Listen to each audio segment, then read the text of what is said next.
హైదరాబాద్ నుంచి కొచ్చిన్ వెళ్లవలసిన IndiGo 6A6707 విమానంలో సాంకేతిక లోపం కారణంగా దాదాపు గంట నుంచి టేకాఫ్ కాకుండా రన్వేపై నిలిచిపోయింది.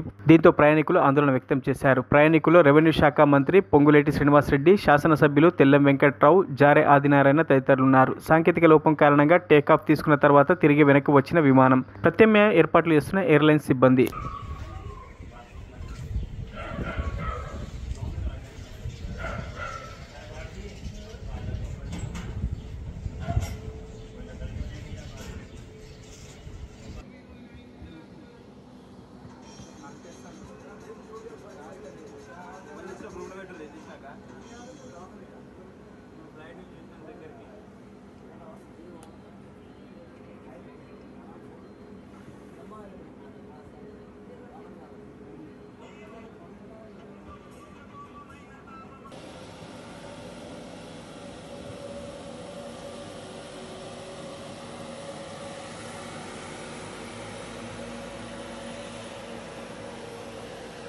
మరిన్ని అప్డేట్స్ కోసం మా ఛానల్ని సబ్స్క్రైబ్ చేయండి.